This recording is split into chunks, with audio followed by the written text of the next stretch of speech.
wanting to know everything about her, but me's servants all avoided saying anything about it.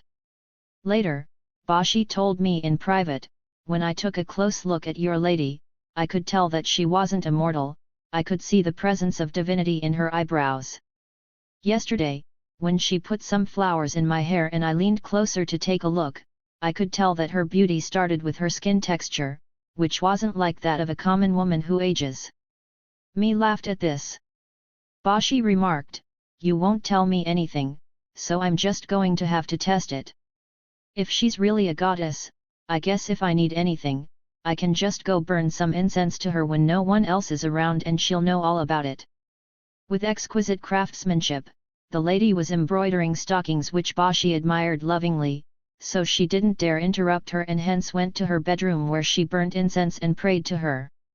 When the lady woke up the next morning, as she was checking in her trunk, she took out a pair of stockings and sent a maidservant to deliver them as a present to Bashi. Once me saw them, he couldn't help laughing. The lady asked him why he found it so funny, so he told her that Bashi had prayed for them. What a clever girl, cried the lady. Since she was wise, the lady grew to love Bashi tenderly, and Bashi also grew ever more respectful towards her, perfuming and bathing herself every day before dawn, especially in order to visit the lady. After Bashi gave birth to twin boys for me, the two women each raised one of them. When me was 80 years old, the lady's looks were still the same as ever. In time, me became ill, so the lady summoned craftsmen of talent, directing them to construct a coffin that was several times the normal size. After me died, she didn't weep, while their sons and daughters were making all the proper funeral arrangements, the lady had already crawled into the coffin and died. The couple were subsequently buried together. To this day, they call that site, the tomb of the mighty coffin. The collector of these strange tales remarks, the daughter was a goddess, and once Bashi learned this, what else could she do but pray to her? To understand true wisdom, one must first have the soul of a goddess. 395 Xiongkan. Second brother Yan was from Yan'an, in Shaanxi. He went to live together with his brother, who was sincerely devoted to him. At the age of 30, his elder brother died without an heir. After that, Yan's sister-in-law also died. Yan mourned them faithfully, continually thinking that if only he had two sons, he could designate one of them as the inheritor of his brother's property. Yan had only one son to raise, but then his wife died. Afraid that a second wife might have no regard for his son, Yan decided to buy a concubine to care for him. In the neighboring village there was a maidservant for sale, so Yan went to see her, but wasn't satisfied by what he found, which left him feeling depressed and frustrated, so he joined friends and drank with them until he was quite inebriated, then returned home. Along the road, he ran into his former classmate, Liang, and after they politely shook hands, Liang invited Yan to his home. Because he was drunk, Yan forgot that his classmate had previously died, so he went along with Liang. As they entered his gate, Yan became suspicious, so he asked Liang about it. The other man told him, "I've just recently moved into this next place." They went inside and were hoping for some home-brewed wine, but it was all gone, so Liang advised Yan to remain seated and wait for him while he took a jug and went to buy some more to drink. Yan subsequently went and stood outside the gates to wait for him. He saw a woman on a donkey pass by with a servant boy who might have been 8 or 9 years old following her, and the boy's features looked exactly like those of Yan's elder brother. This really unsettled him, so he quickly composed himself and called out to the woman, "What's the boy's name?" "It's Yan," she told him. Second brother Yan was even more startled, so he asked the boy directly, "What's your father's name?" "I don't know," he replied. By the time the boy finished speaking, they'd arrived at the gates, so the woman climbed down from the donkey and they went through the gates with Yan. In a little while, an old woman who came out to peek at them turned out to be the wife of Yan's elder brother. She was astonished to learn that her husband's younger brother had come there. Yan prayed to the Buddha for deliverance, then followed her. He figured that their house must have collapsed, but had been rebuilt, so he asked her, "Where's my elder brother?" "He's gone to collect payment on a debt and hasn't returned home yet," she explained. "Who's the woman on the donkey?" he asked. She told him, "That's your elder brother's concubine, Gan, who's given him 2 sons. The elder's name is Ada, and he hasn't returned yet from the marketplace. The one you've already seen is A Xiao." Yan ended up sitting around for a long time, and as he'd started to sober up, he began to realize that everyone he was seeing were ghosts. He wasn't frightened by the fact, however, since he'd always felt very close to his brother.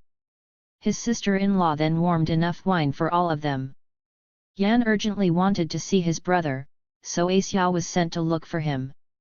After a good while, the boy returned home in tears and informed them, the Li family claims he owes them something he can't repay, so in response they've made trouble for father. When second brother Yan heard this, he took A Xiao and rushed back to the site of the problem, where he saw 2 men holding his brother down on the ground. Yan, furious, raised his fists and waded into them, successfully knocking them down. He quickly bent to his brother's rescue and helped him up, by which time his brother's enemies had already begun to run away. Hence he chased one of the men down and grabbed him, beating him countless times in a sound thrashing before he let him up again. Yan grabbed his brother's hand, stamping his feet and groaning in anguished grief. His brother then joined him in weeping. After they returned to his brother's home, the whole family expressed their gratitude to second brother, then they all enjoyed food and drink together while the brothers celebrated. Before long, a young man entered the house, looking to be 16 or 17 years old. Yan's brother identified him as Ada and had him come over to pay his respects to his uncle. Yan drew him close, then tearfully turned to his brother to say, "Big brother, now that you're dead, you have 2 sons, but there's no one to sweep your grave clean. I'm your brother and a widower, and don't have enough sons to make one your heir, so what should I do?" Yan's elder brother shared his sorrow. Then Yan's sister-in-law told him, "We'll send A Xiao to go with you, and he'll take care of things." A Xiao heard this, prepared to comply by taking his uncle's elbow, so sentimentally attached to him that he didn't want to leave him. Yan tried to comfort him, but merely felt even sadder himself. "Would you like to come with me?" asked Yan. "I'd be happy to come," replied A Xiao. Yan thought that even if the ghost wasn't human, it was better than having no one to care for his brother's memory, so he felt relieved. "Once you leave here," the elder brother told second brother Yan, "don't pamper him, but feed him proper food like real meat and expose him to sunlight from noon until the middle of the day. As a boy who's 6 or 7, he'll experience the changing of the seasons, his body will begin to grow, and he'll be able to marry a wife who'll give birth to children, but I'm afraid he won't live to be very old." While he was speaking, he noticed a young woman eavesdropping outside the gates, who seemed both charming and gentle. Yan suspected that she might be his brother's daughter, so he went to ask him about her. "That's Xiangkan," he told him, "my concubine's younger sister. She's single and has no home to return to, so she's been in my care for the past 10 years. "Has she already been betrothed?" asked Yan. "Not yet," his brother responded. "Recently, there's been a proposal for her from a farm family in the village east of here." Xiangkan, who was just outside the window as her brother-in-law spoke these words, softly exclaimed, "I'm not marrying some cow herder from a farm family." Yan wanted to pursue this matter further, but it simply wasn't convenient just then for him to express himself more frankly. Later on, his brother stood and had a bed set up in his study, so second brother settled down to sleep there. Yan really didn't want to stay, but because he felt so strongly about Xiangkan and was thinking about what to do about his brother's decision, he went over to the study to lie down.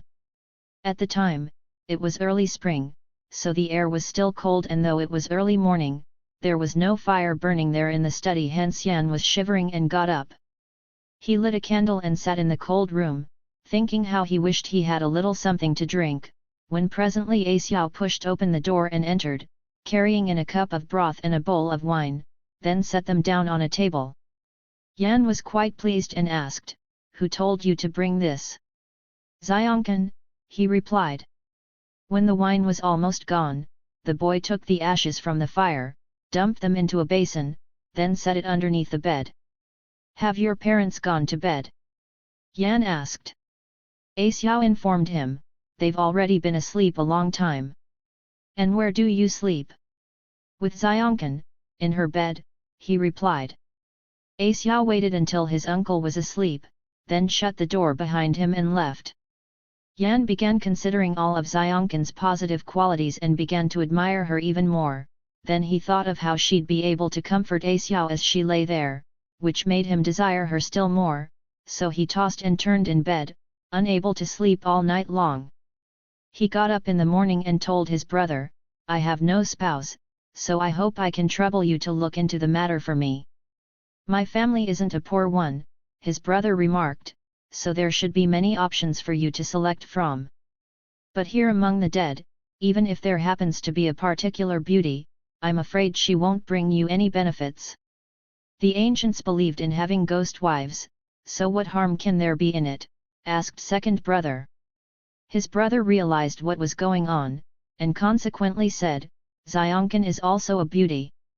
But you'd have to take a large acupuncture needle, probe for a pulse and then poke her to make sure that there was blood coming out, because only then would it be okay for you to take her as your wife. Why be in such a rush to do so? So Xiongkan could be there to comfort A Xiao, replied Yan, and I'd certainly benefit from that. His brother, however, shook his head. Yan kept pleading with him that he wanted to move forward quickly, till finally his sister-in-law declared, I'll grab Xiongkan and give her a strong stab as a test, and if there isn't any blood to be found, we can just give up on the matter. Then Yan's sister-in-law took a big needle in hand and they went outside, where they ran into Xiongkan, and once the sister-in-law seized her wrist, soon there was a mark on it, damp with her blood. Upon hearing what her brother-in-law, Yan's elder brother, had advised, Xiongkan had already tested herself. Yan's sister-in-law then released her grip with a laugh, and told Yan's brother, she's apparently been interested in this lout for some time, so why should you worry about her? The brother's concubine grew angry when she heard this, hurried to find Xiongkan, and poked her sister with her finger in chastisement, scolding, what a shameless hussy! So you want to elope with the master's brother? I refuse to go along with her wish. Xiongkan, becoming embarrassed and angry, wept like she wanted to die, while the whole family seemed quite agitated. Yan felt terribly ashamed, so he said farewell to his brother and his sister-in-law in order to leave with A Xiao. Second brother, you're going away for the time being, said his elder brother, but if A Xiao isn't allowed to return, I'm afraid that his vitality will suffer. Yan, however, guaranteed that A Xiao would not be coming back. After returning home, Yan pretended that A Xiao was older than he was and made up a story that his elder brother Yan had sold off a particular maidservant before his death, and that the boy was his brother's son, born posthumously. Everyone thought A Xiao looked exactly like Yan's elder brother, so they believed that he was indeed his son. Yan taught him to read and made him stand out in the sun while reading at noon. While at first the boy appeared to be troubled, as time passed, he began gradually to appear more relaxed. In June, his study desk became hot enough to burn one's skin, yet A Xiao just joked about it and continued to read without the slightest complaint. Because he was very intelligent, he was always able to finish half a volume by sundown, yet by the time his uncle came to check on him for the night, he'd be able to recite the entire text. Yan took great comfort from this. Then since he couldn't get Xiongkan off his mind, he lost all interest in saving money to visit prostitutes or to buy a maidservant. One day, a pair of sisters arrived to discuss marriage plans for A Xiao, which made second brother feel quite upset, since he didn't have a wife himself. Suddenly Gan, A Xiao's mother, appeared outside his gates and called out, Uncle, don't think it's strange, but I've accompanied Xiongkan here. I thought she was behaving shamelessly before, thus I deliberately embarrassed her. But you have an outstanding moral character, and if I don't allow her to marry you, who else can I wish her to marry? When he saw Xiongkin standing behind her, Yan's heart filled with joy. He respectfully offered his sister-in-law a seat. He was told that he had a guest waiting in the hall, and as he went off, the women hurried back outside. After a little while the Xiongkin re-entered, reporting that Gan had left. Xiongkin unpacked her bags and then entered the kitchen, took a knife and cutting board, and filled the room with the sound of her chopping meats and vegetables. Presently, minced meats were set out, along with other appealing dishes. Once the visiting guest had left, Yan returned and saw Xiongkin attractively dressed up, sitting and waiting for him, so then they bowed to each other, completing the marriage rites. Since they'd arrived late in the day, Xiongkin wanted to sleep with A Xiao like before. "I want to warm you with my body temperature," Yan told her, "but you should go to him." Accordingly he had Xiongkin's things placed in another room, and when he visited her later that night, they toasted each other with a cup of wine to celebrate their happy reunion. Xiongkin raised A Xiao as though he was her own child, which made Yan think her more virtuous than ever. One night, the couple were enjoying themselves in intimate conversation, when Yan playfully asked, "Are there any great beauties in the underworld?" Xiongkin thought for a good long time, then replied, "I haven't seen her. Yet everyone says our neighbor's daughter, Wei Lingxian, is beautiful. Indeed, her looks are fairly common, so she mainly depends on dressing up to enhance them. She's long been my friend, though in my heart, I disapprove of her for her lust. If you want to see her, I can set it up instantly. But you mustn't get involved with her." Second brother anxiously wanted to see her. Xiongkin grasped a writing brush as though she intended to write a letter, but then flung it aside, crying, "I can't! I can't!" He strongly reiterated his request several more times, till she answered him, "Just don't let yourself be seduced." Yan promised he'd behave. Then she divided the paper into several strips and wrote characters on them, like talismans, and proceeded to set them on fire outside Yan's gates. Shortly thereafter, the curtains began to move, accompanied by the sound of stifled laughter. Xiongkin got up and dragged in a woman whose hair was coiled sky-high on her head, almost like someone one might see in a painting or drawing. Xiongkin took her hand and sat her down on a bed, then poured wine so they might chat together like friends who hadn't seen each other for a long time. Initially, Lingxian glanced at Yan while covering her mouth coyly with her sleeve, as though she wasn't going to speak freely with him. After drinking several cups of wine, however, she began joking and talking uninhibitedly, gradually extending one of her feet to press up against Yan's clothing. Yan was so utterly infatuated with her, he no longer knew whether his will was his own or not. He couldn't take his eyes off her as she distracted him from Xiongkin, who became defensive and in moments refused to leave his side. Wei Lingxian suddenly stood up, pulled aside the curtains, and left the room. Xiongkin followed her, as did second brother. Wei Lingxian took Yan by the hand and hurried him away into another room. This made Xiongkin very angry, but she couldn't do anything about it, so she returned to her room, furious, where she listened to hear what they were doing. In moments, when Yan entered, Xiongkin told him, "You didn't listen to me, and in the future, you're going to have a hard time saying no to her." Second brother began to suspect that Xiongkin was jealous, and hence she seemed unhappy and disoriented. The next night, Wei Lingxian wasn't summoned, but showed up on her own. Xiongkin was quite disgusted to see her, and haughtily treated her without any courtesy. Lingxian subsequently spent some time together with second brother and then left. This pattern continued for several nights. Whenever Xiongkin spotted her approaching, she reviled and insulted Lingxian, but she was unable to drive her rival away. A month went by and Yan grew so ill that he couldn't get out of bed, so he began to regret his actions deeply. Thus he called for Xiongkin to come and sleep with him there, hoping that she could help him avoid further contact with Lingxian. Though she guarded him day and night, without relaxing for an instant, the ghostly Lingxian still managed to appear and engage in sex once again with Yan. Xiongkin grabbed a stick to chase her away, but the ghost angrily fought back till Xiongkin began weakening, receiving wounds all over her hands and feet. Second brother fell into a deep sleep. Weeping, Xiongkan cried, "How will I ever see my elder sister again?" Over the next several days, second brother Yan's condition continued to deteriorate until he finally died. Immediately afterward, he witnessed two servants holding official documents enter, so he unconsciously followed them when they left. When they arrived at the roadway, Yan was worried that he didn't have any money for traveling expenses, so the servants showed him a shortcut to his elder brother's home. His elder brother went pale with panic when he saw him and demanded, "Second brother, what have you done to end up here?"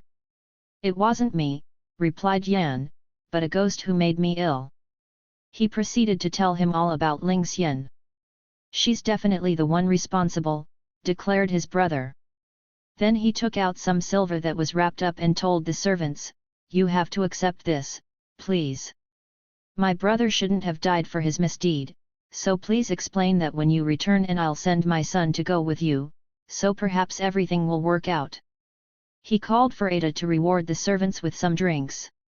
Turning around, he went inside the house, where he related his plans to everyone. Then he directed Gan to go next door and summon Wei Lingxian. Presently they arrived, and when Lingxian saw Yan, she wanted to flee. His brother seized her and scornfully berated her, "You lewd slut! When you were alive, you were an unfaithful woman, and now that you're dead, you're just a despicable ghost, long despised and avoided by everyone, then you decide to haunt my brother." He stood and slapped her, causing the tall coil of hair on her head to collapse into disarray. Her seductive power suddenly diminished. After some time, an old woman appeared and prostrated herself on the ground to make a sorrowful apology. The older brother scolded the old woman for allowing Lingxian, her pampered daughter, to become involved in lascivious activities in public. Then after cursing at her, he ordered the old woman and her daughter to go away. The older brother then accompanied Yan as he came out, floating through the air, soon arriving at his house's gates and continuing straight inside until second brother was lying down in his room, and suddenly it was as if he'd just awakened, and he realized that until then, he'd been dead. His elder brother reproached Xiongkan, "I treated you with the respect accorded an elder sister, telling you my brother was virtuous and talented, and hence I sent you to be with him. Instead, you precipitate my brother's death.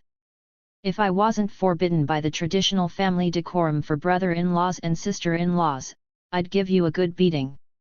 Xiongkan felt so ashamed and intimidated that she sobbed piteously, till at length the elder brother accepted her abject apologies. He turned happily to A Xiao and said, "You've unexpectedly become a living person." Xiongkan wanted to prepare some millet meal for him, but elder brother took his leave, explaining, "My younger brother's affairs haven't been settled, so I have no time to rest." A Xiao was 13 and over time had come to realize how much he loved his father. When the elder brother prepared to leave, the boy tearfully wished to go with him. "Staying with your uncle will give you the greatest happiness," he told his son, "while I return." He turned around then and disappeared. Henceforth, no further communication passed between them. After A Xiao was married, his wife gave birth to a son, and at the age of 30, A Xiao died. Second brother Yan cared for the child like he was his own son. When Yan reached the age of 80, A Xiao's son was 20, and so second brother turned his estate over to him. Xiongkan didn't give birth to any children. One day, she said to Yan, "I guess a spirit like me should precede you to the grave, Dressing in splendid attire, then, she lay down on her bed and died. Yan was inconsolable, and 6 months later, he, too, died. The collector of these strange tales remarks, "In all the world, how many people experience the kind of fraternal affection that second brother received? Not only did he not die early, he was even given an extra complement of years. To have no children in this world, but then to receive them as Yan did through the death of his elder brother, shows the sincere benevolence of heaven. If people didn't acknowledge this, would heaven allow this to happen as often as it does? In the case of second brother Yan, there might be many children who, if they were born among the dead, would desire to inherit property in the real world, What I fear is that there are few brothers like Yan virtuous enough to accept such children and raise them. However, since he could have just inherited all of his brother's property himself. 396 3 Incarnations. There was a certain fellow from Hunan who could remember 3 of his previous incarnations. In one incarnation, while serving as a district magistrate, he participated as an official for the provincial level civil service examination. There was a literary scholar, Xing Yutang, who had failed the examination and became so angry that he died, so when he arrived in the underworld, he was grasping his examination essay and immediately filed a suit. Once this written complaint was delivered, his cause of death was found to be the same as thousands of other dead folk, so they chose Xing to serve as their representative. The district magistrate was then assimilated into the underworld so he might be examined in its court. The Hell King accordingly asked him, "After you've judged the literary essays, how is it possible that you can fail a scholar of virtue and ability, but pass a scholar of mediocre talent?" "There's a chief examiner presiding," the magistrate offered by way of clarification, "and I just follow his recommendations." The Hell King then issued a warrant for the arrest of the responsible party. After a long time, the chief examiner was brought forward. The Hell King informed him of what the magistrate had said. "The magistrate," replied the man, "introduced the general procedure, but if there was an elegant essay that for some reason wasn't recommended by the room official, how could I possibly have a chance to examine it?" "You can't just go shifting blame to someone else," the Hell King declared to the magistrate, "so for neglecting your duty, we'll make an example of you both by having you whipped." Just as they were about to carry out this punishment, Xing loudly yelled that this was unsatisfactory. Suddenly the ghosts on the steps outside of the Hell King's office joined his shouts with their own cries of outrage. When the Hell King asked why he was dissatisfied with the punishment, Xing explained, "The pain of torture is too slight. You should dig out his eyes as punishment for not recognizing the value of my essay." The Hell King was unwilling to countermand the punishment, and the assembled throng of ghosts shouted for him to be even more severe. "He wasn't the one who failed to find this an excellent essay," announced the Hell King, "but simply one who closed his mind to the possibility." The assembled ghosts then called for the Hell King to have the magistrate's heart cut open. Deciding that he had no choice but to do so, the Hell King had servants remove the magistrate's robe and other clothing, then take a bared sword and slice into his chest, while he screamed himself hoarse as his blood began pouring from the wound. The entire mob of ghosts instantly began crying, "We, the dead, have been depressed because we never get a chance to express our angry frustration. Now because of you, Master Xing, all of our resentment has disappeared." They cheered boisterously and then dispersed. After the magistrate had been cut open, he was escorted to Shangzi, where he was reborn as the son of peasants there. When he reached the age of 20, it happened that a group of ill-mannered bandits sprang up and he was forced to become a member of their gang. Military forces had been sent to track and suppress the bandits, so when they finally captured the entire enclave, they also captured the reincarnated magistrate. Since he certainly knew he was no thief, he hoped he'd be able to persuade others of his innocence. They brought him to a hall where he saw a high official who also looked to be about 20 years old, and as he examined the man carefully, it became clear to him that it was Scholar Xing. In shock, he cried out, "We've been through this before." After all the other prisoners of the thieves had been released, only the former magistrate was brought forward, his comment making his guilt seem incontestable, and consequently he was chopped in two. As soon as the former magistrate arrived again in the underworld, he initiated a suit against Xing. The Hell King didn't call for Xing's immediate arrest, but determined to wait for his career as an official to conclude. 30 years later, Xing finally appeared in the underworld to face the charges against him. It was judged that Xing had acted with utter disregard for human life, so he was to be punished by being reincarnated as an animal. When the Hell King investigated the former magistrate further, however, it was discovered that he had once beaten Xing's parents, so his guilt was considered to be just as great as Xing's. The former magistrate and prisoner was afraid of what kind of rebirth he'd receive as a consequence, so he begged to be reborn as a large animal.